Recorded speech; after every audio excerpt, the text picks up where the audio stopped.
I'm going to be talking this morning about the ibis rice project in Cambodia. So this is ibis rice, and this is a photograph of a white-shouldered ibis. This is a critically endangered bird. There are only about 600 left in the world.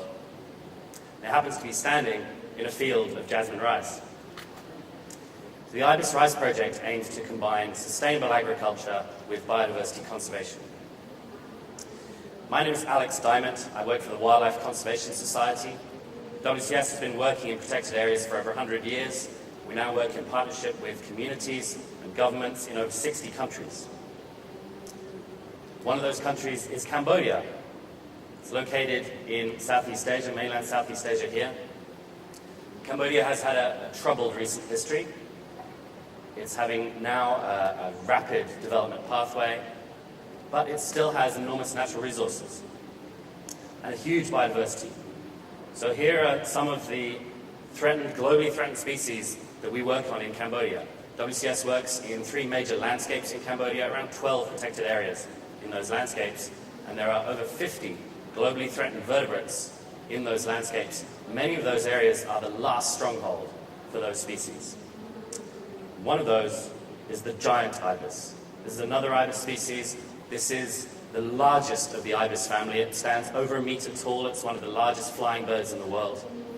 And this is the national bird of the Kingdom of Cambodia. It also recently topped the EDGE list of evolutionarily distinct and globally endangered species. So this is both weird, wonderful, and incredibly rare. This one here is one of the last 200 adults in the world. They all live in northern Cambodia, and they are reliant on these wetlands and small pools in the dry season, and the surrounding forest where they roost and do their nesting. But these are prime areas for rice growing, agriculture, and the local communities are entirely reliant on this rice for their livelihoods and for their food security.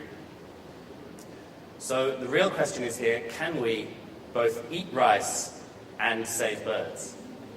And the ibis rice program aims to do exactly this. So the ibis rice program has been working in a range of communities, a growing number of communities in northern Cambodia.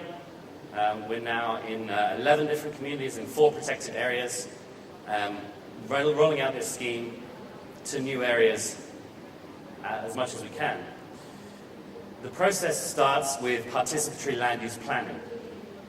So we identify with those communities where are the areas that are important to wildlife and where are the areas important to communities.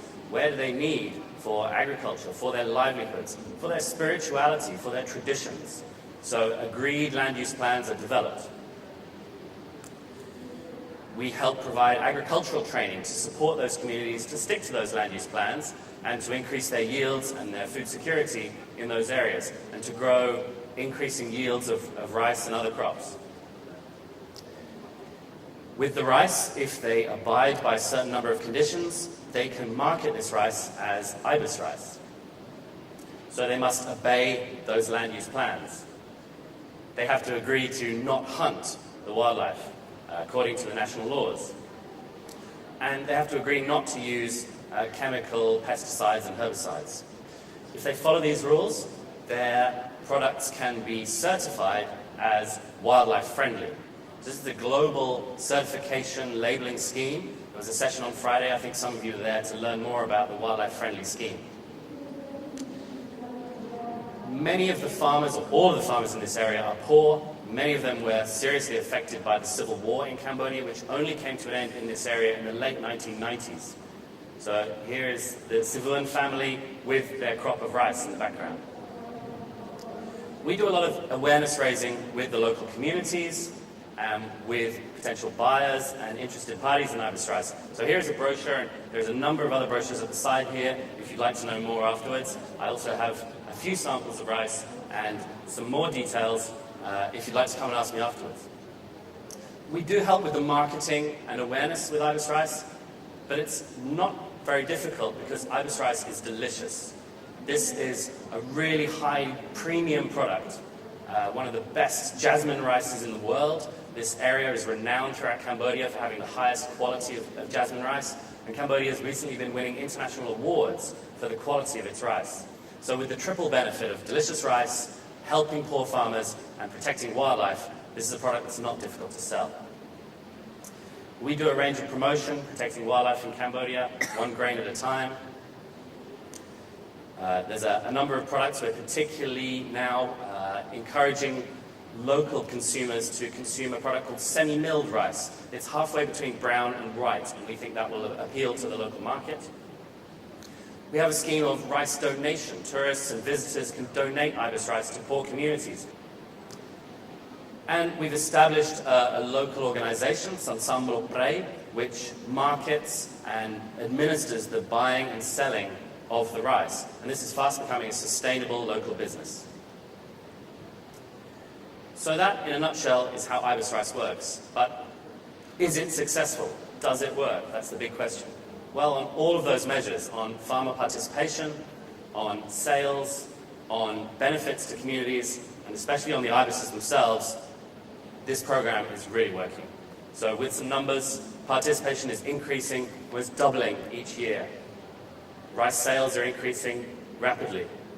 Therefore, the benefits to those communities are going up every year.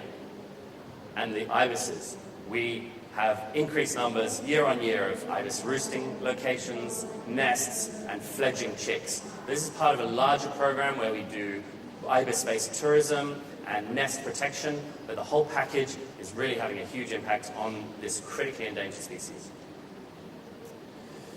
But the other more interesting and more intangible benefit of the program is the development of local institutions.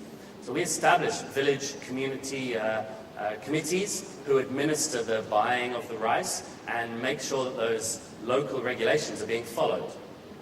So that local institution building is having a huge impact. People care about those land use plans. They go through a mapping exercise every year, looking at the maps and the satellite images, and the community themselves are working out who is complying with those plans and who is not. And they're starting to really care about demarcation. Where are the areas set aside for wildlife? Where are the areas that the community are able to use? And this is a real success in a country with poor governance and a history of pretty poor law enforcement. So this is encouraging compliance with those regulations, with the community themselves administering that. So the answer is yes, we can both eat rice and save birds.